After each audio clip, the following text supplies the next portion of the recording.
يقول لنا الله عز وجل: أنا خلقت السماء من أجل العدل، يا عبادي إني حرمت الظلم على نفسي فلا تظلموا وجعلته بينكم محرما فلا تظلموا. ربي حرم الظلم على نفسه، فكيف نحن نظلم؟ فكيف نحن يعتدي بعضنا على بعض؟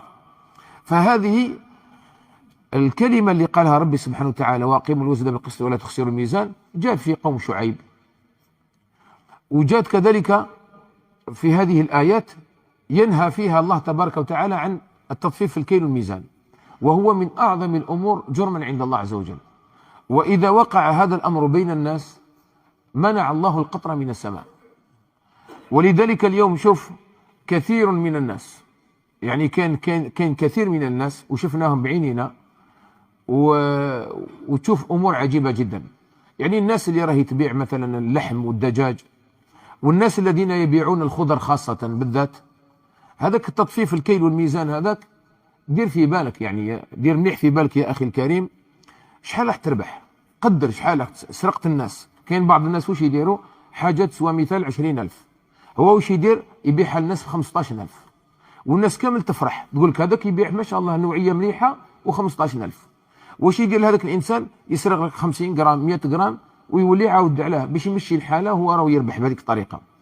كاين ناس وشفناهم وحكمناهم في أماكن داروا هذا الشيء هذا، داروا هذا الأمر هذا واعترفوا هما باللي يديروا هذا الأمر هذا. وهذا كاين بعض خاوتنا الخضارين يديروا الأمر هذا. وكاين كذلك حتى بعض الناس اللي يبيعوا الدجاج واللحوم، كاين بعض الناس الذين كذلك يعلبون، يعلب حاجة معينة، مثلا نقولوا احنا الروز ولا اللوبيا ما كاش قال لك وشنو العدس ولا حاجة، هي الأصل نتايا موالف تشوف نتا واش دير، موالف تشوف هذيك العلبة سكر ولا حاجة فيها كيلو، ولا هذيك القرعة هذيك تاع الخل ولا الزيت، ولا انت موالف تشريها مثلا لترة، هذيك القرعة بالذات هكذا مكتوبة لترة مثلا، قرعة هكذا فيها لترة، هو واش يدير؟ غلات الحالة، واش يدير؟ هذيك القرعة يصغرها غير شوية ويخلي نفس الشكل، على أساس أنك أنت تفهم باللي لترة، ويخلي لك نفس السعر، وأنت كي تجي تشري تلفت كأنها لترة. وهذا التمويه عبارة عن سرقة، لأني أنا متفق معك على أننا تربينا 20 سنة 10 سنين وإحنا القرعة هذيك فيها لترة، ومن بعد أنت صغرتها وحطيت فيها 80 سنتيلتر ولا شحال، وصغرتها ولا رققتها ورجعتها رقيقة وخليت لنا نفس السعر، على أساس أنك زدت في السعر بطريقة حريمية. زيد السعر، زيد السعر، لا كذلك ما نقدروا نلوموا حتى إنسان كيزيد السعر. هذه قرعة تباع 2000 فرنك، نحطها درك أنا نخرج قدام الجامع نشري 2000 فرنك نشريها، نحطها نبيعها 100,000 عند ربي، مانيش مذنب أنا وأنت على اتفاق. أنت حبيت تشري عليا 100,000، غير لو كان غريتك جيت أنت من بلاد واحدة أخرى ما تعرفش الأسعار، جيتك أنا في المطار وقلت لك نبيع لك هذه 100,000 وهربت ورحت، هناني كذاب سراق. بصح لا، كي نخرج انايا الناس كاع تعرفها تسوى 2000 فرنك ولا 3000 ولا، نحطها انا دوكان انا حبيت نبيعها 100,000.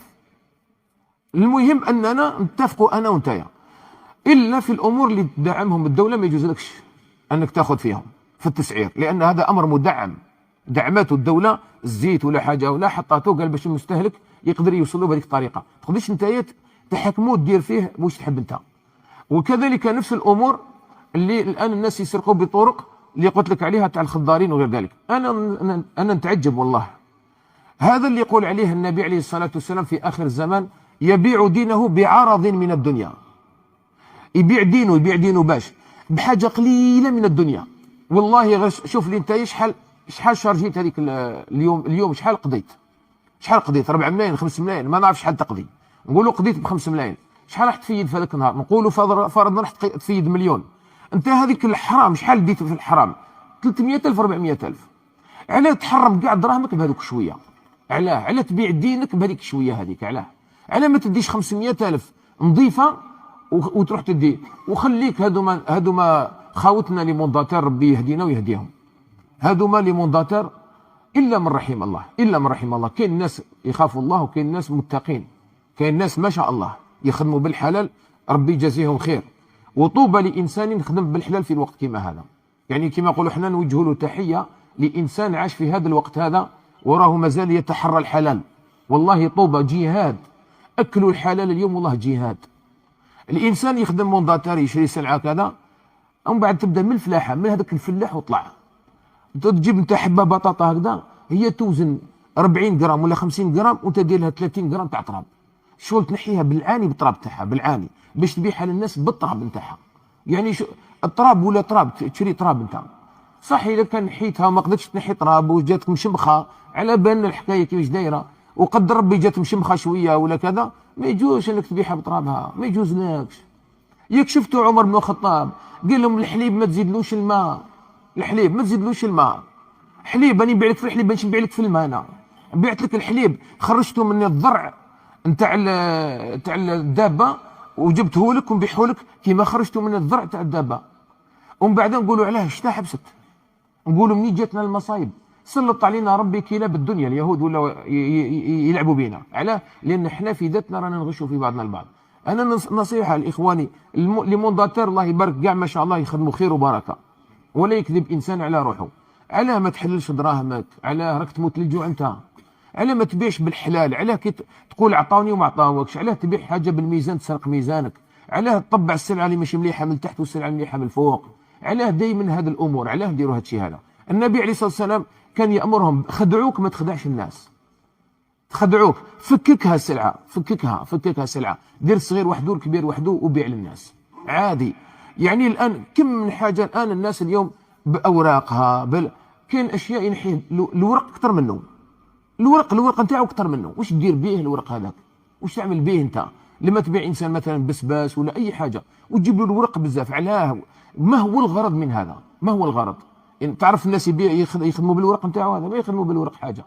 الناس جاي يشري لك هذاك البسباس ولا شي فلور ولا هذيك الحاجه جاي يشريها عليك، يعني كما يقولوا نحيوها المينيموم تاعها، صح فيها الورقه فيها كذا.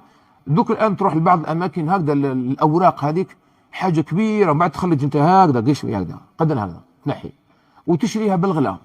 علاه الامر هذا؟ علاه ولينا ثاني حاجه عندي اليوم اللهم نسطع لكم ان شاء الله الخضاري يديروا فينا حاله. نصيحه والله انني ننصح فيهم لله في سبيل الله، لا يضروني ولا يضرون احدا، كل واحد راح ياكل واش كتب له الله.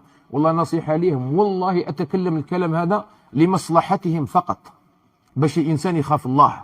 ومن بعد نقولوا على اولادنا ما خرجوا الصالحين وكلهم الحرام. دوك الان انا عندي جنان تاع تشينا ولا عندي جنان تاع المندارين ولا تاع التفاح ولا اي فاكهه. درك انايا كي نبيعوا لك في وقته نبيعوا رخيص، نخرجوا تاكلوا خضر بصح نبيعوا لك ب 60,000 وما نبيعولكش ب 20,000. يعني كل فاكهه كل حاجه اللي ناكلوها خضراء. علاه؟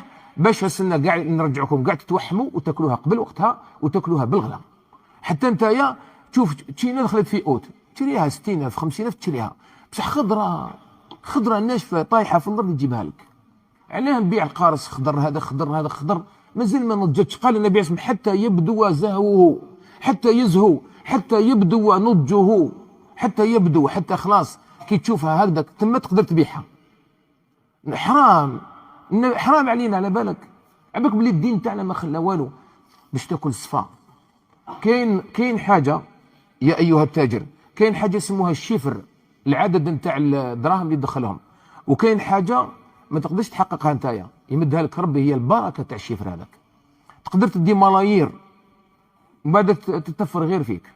حرام في الحرام.